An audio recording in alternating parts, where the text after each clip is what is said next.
Good afternoon, everyone. My name is Kayla Nash, and today I will be talking to you about the two short stories, The Red Convertible and Shamengwa, I think it's pronounced. But both of these stories explore Native identity, cultural survival, and the ways that Native Americans negotiate their identities within a world shaped by colonization. So I'm excited to talk to you about that some more. The first thing I found interesting about the writing or the type of writing is that Native Americans are not usually written in this manner. I feel like a lot of stories rely on stereotypes and they rely on just preconceived notions, but I feel like when writing, she created characters who are complicated and emotional and very connected to their cultural traditions and the larger world around them. So I found that pretty interesting. Because as we know, Native American cultures and traditions did not just stop and freeze in the point of time that they are in. They continue to go forward and evolve and change. So one line that stood out to me a lot in the story, because I wrote notes, was the experiences with the car. And I thought that that was important because the car wasn't just a vehicle, but it almost represented a symbol of their relationship and the happiness that they had shared together. Not to mention that Henry's experiences in the war ended up changing him.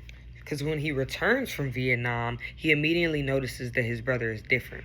He's more quiet, emotionally distant, and he seems more disconnected from the person that he used to be. This shows how deeply that war trauma can also affect the mind and the communities of Native Americans, and it also shows how outside forces can affect trauma.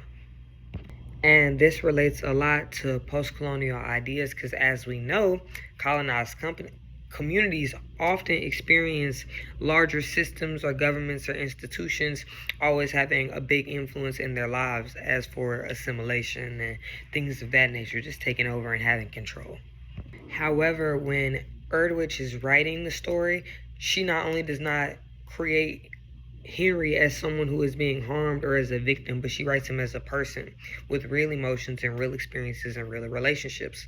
And the reason why this is important is because when Native American characters are usually put in stories, they're often stereotyped as either historical figures or people who experienced outside of the modern experiences. So they're not your average person or they don't have average experiences when really they're just people just like us. I feel like also Erwich challenges his readers by showing how Native Americans can also have modern issues such as mental health, family relationship issues, identity issues, things that any other person would go through. One of the most powerful points from the story I took, or at least from the Red Convertible, is when Lyman damages the car because he believes that Henry fixing it might help him return to the person he was before the war. But we both know that that's not going to happen. Lyman even takes the time to explain his decisions and show how much he loves his brother. And I feel like this reaction was kind of complicated because on one hand I can understand why Lyman does this because he's trying to help his brother and he remembers the person that Henry used to be and he wants to bring that version of Henry back. And I feel like the car represents a connection, so fixing the car feels like a way to maybe fix the relationship.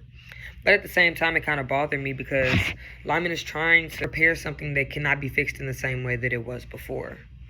Because essentially the problem isn't the car as much as it is the emotional damage that Henry is carrying because of the war. And I think that this moment shows how it can be powerful, but love alone can't heal trauma, if that makes any sense. However, in Shamengwa, Erdwich continues to explore cultural identity and the idea of negotiation between different cultures. It focuses on Shamengwa, an older Native American man whose identity is connected to his music and his violin playing. What I found interesting about this is that the violin is the instrument connected to European traditions, but also Shamengwa makes it a part of its own identity, if that makes sense. And instead of imploring outside cultural influences as something that destroys Native American culture, Irwin shows that Native American people can take these influences from different places and create something meaningful instead. And this is what we would call post-colonial negotiation. Sometimes colonized people often have to navigate their relationships by maintaining their own traditions, all while living in a world shaped by outside influences. And Erwich shows that cultural survival does not mean refusing all change. Sometimes survival just means adapting and creating new forms of expression. In Shamengwa, when Erdwich describes the connection to music, I think that challenges the stereotypes because popular ideas about Native Americans often present Native culture as something connected to the past. Erdwich challenges this by showing that Native characters are creative, talented, and connected to both tradition and change. I think my biggest takeaway from the story was to show that cultural authenticity is not exactly about staying the same. I feel like sometimes when people adopt things from other cultures, they feel like they're losing their own culture. However, when Erwich presents Shamengwa, it's presented differently. She shows that Native identities can include many influences without making your original influence less meaningful. The violin didn't make the Shamengwa less Native. If anything, he takes the instrument and creates his own relationship with it. And to me, that represents cultural strength because he's not simply accepting another culture's influence, but he is transforming it into something personal for himself. Either way, I feel like both of the stories explored ideas of negotiation and they showed how Native American characters are able to balance tradition, outside influences, and personal identity. I feel like it was a good idea to write against stereotypes as Native Americans or Native characters can be complex human beings. They experience all the same things we experience from love, trauma, creativity, conflict, change. They're not presented as symbols or stereotypes because they're actual people with stories. And I think my favorite takeaway from all of this is that culture is a living thing.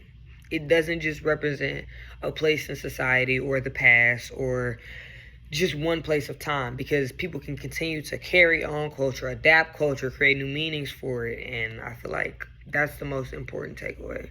So thank you for listening to me.